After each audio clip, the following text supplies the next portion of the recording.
Reekii fudhatee deemuun simbeeku Sayidoodhaaf dhufe malee. Kumaaf dhibba shaniin hin qaltamu hin qaltu. Hin qalu kumaaf dhibba shanii. Hin qaltamu hin qaltu. Hin qalu kumaaf dhibba shanii. Hin qaltu. Hin qalu amma hoo hin qaltamu hin qaltu. Tola sii qala. Hin qalta. Tola sii qala. Kottu ka. Fidi. An kan jedhu mucattiin kun nagaa qabdiin jedheeman. Ayyuun kun sammuun seelikkii jira. Sheexanatti itti galee jira. Wallaa sheexanni itti galtee jirti. Maaliif sheeka wayii itti waamee keessaa yisiisee hin baafne maaliif zim jedhee ilaale Sayidoon dhugaa rabbii. Baay'ee tokko nama garrama dhugaa rabbii. Nama kabajaan naqee see gaafatu kunoo dhaa. Nama kabajaan naqee kunoo mana isheetti hoolaa bitee Sayidoon na erge jedhaanii jira bar mucaa kana tuunni Sayidoon na erge jechaa jiru uffatatti dadachaafatte. Uffata achi olitti dadachaafatteetu mucaa morma qabdee jechuudha. Mucaan daa'imaa ijoollummaa qaba. Garuu dha'uu hin sodaanne. Dha'uu hin dadhabu rukutuu ofirraa deebisuu hin dadhabu garuu jechuudha. Sayidoo sodaate. Dhugaa rabbii Sayidoo sodaate. Indee maal mucaa ittiin akkana maali mucaan akkana maal mucaan kabajaan qabne akkasii maal taate ayyuu. Sammuun see likkiin hojjeta. Sammuun see likkii jira. Sammuun kee likkii si dalagamoo si hin dalagu. Attamitti namoo kabajaan mana kee dhufe birrii meeqaan yoo haa qalu birrii meeqa siinaa jedhu lakki amma nannaa awwaata amma inni naaf hin ta'u amma siin immoo maal si galche Sayidoot ergee miti. Sayidoon qali jedheeraani.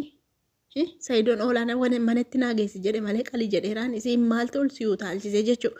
Mucaa morma qabu si geesse. Cubbuunsaas hin qabu anaa nyaatu yoona garaadhaan waa nyaatee hin qabu ta'a anaa nyaatu haadhoo isaa dhugaa rabbii. Garaana nyaatee iyyuu ana biyyeen anaa nyaatu. Miskiinati anaa nyaatu. Anaa nyaatu wallaa walitti galee bargaafa isheen ani ayyuudha nan beektu innaan sin beeku. Maalitti beekan immoo mobaayilii guddaan qabu yoona mobaayilii xiqqaa qabataa maalitti beeka mucaan kun? Maalitti beeka ayyuu? Sayidoo immoo inuma beeka yoona gabaa keessatti Sayidoo haqii biteedhanii birreetti kenne. Kana kuma 20 bitteetti. Sanuyyuu immoo maal jetti maa intalli saalfiin beekne dhugaa. Iyyaasuudhaan bitee oolaa kana Iyyaasuun bitee Iyyaasuun ilkaana dhaabbatu itti bara ilkaana oolaa kana. Maaltu kisaara baay'ee isa geesse maaltu cinqaasa geesse foon isees nyaate ilkaan isa dhaabbatu maaltu sharaafaa godhee isa deebsisee Iyyaasummaa sharaafaa ta'ee deema ilkaan oolaa kanaa keewwatu itti. Namni sammuu qabu akka jedhaa ijoo dhugaa rabbii. Namni sammuu qabu namni seeraan yaadu. Namni bakka sirriitti yaadu nama akka jedha namaan. Akkamittiin akkana jetti isheen. Akkamittiin ilkaan hoolaa ilkaan re'ee akeewwatu Iyyaasuun jetti. Subhanallah wallahi rabbi si haa qajeelchu booko jallattee jirtaati. Ati jallattee nama jallista. Ati waan hin taane gooteetu akkanu waan hin taane dubbannu nurraa goota rabbummaan si haa qajeelchu boo. Dhugaa rabbi si haa qajeelchu malee waan jennu qabnu utuu mana qorichaatti geessee ilaalchise Sayidoon dhugaa. Amaanu'eeliin hin jira miti sammuu dhukkuba sammuu laaladhani. Yookaan turkiitti erguudha kana malee sammuu see nazzafanii miiccanii sirriitti qulqulleessanii yoo gad ergan malee sirriin jirtu nama fixxe bar. Amma mucaa kana mana hidhaattan bifti ofiin hidhamtu namni sammuu qabu ni hidhamu.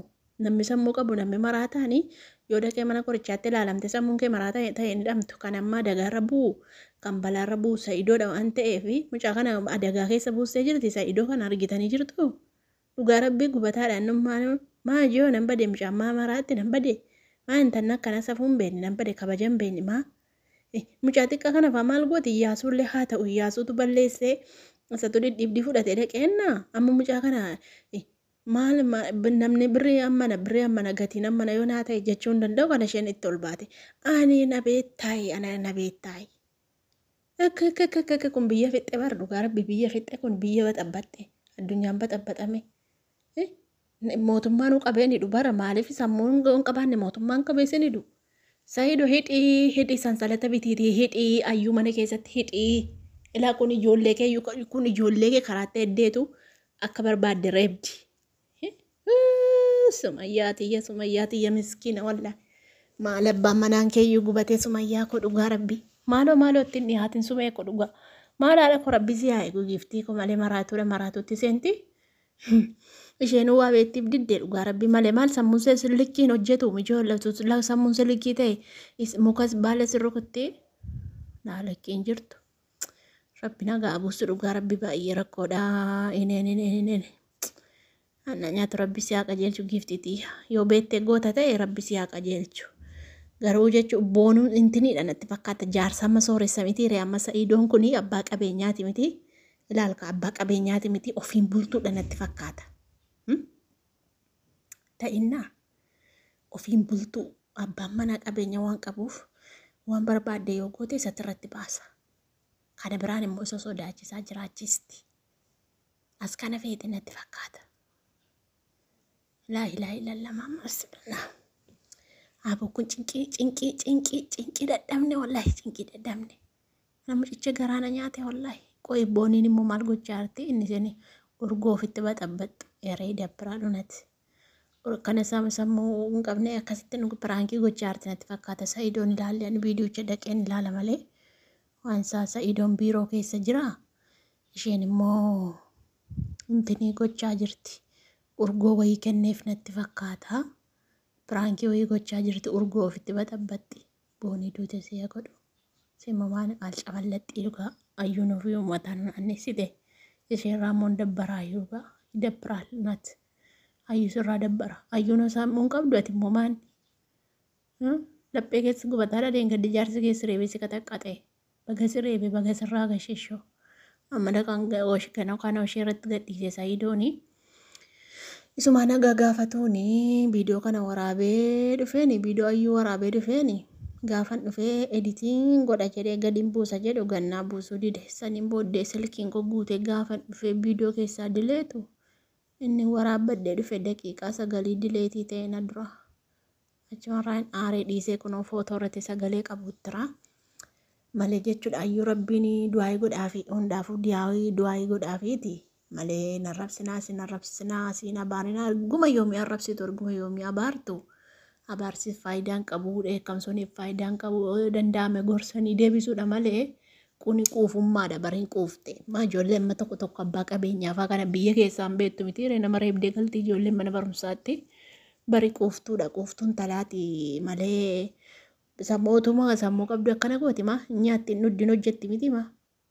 Guyyuma tokko abbaa manaa ishee sana nyaata wayii gaarii tokko qopheessitee kennitee fi beektii isheen amma bakka abbaa manaatti marqaa wayii marqitee fi ganama irraa kaatee Sa'idoo nyaachiftee beektii amma. Isheen ol kaanaan bijaamaa see gaddirattee shaxxenna.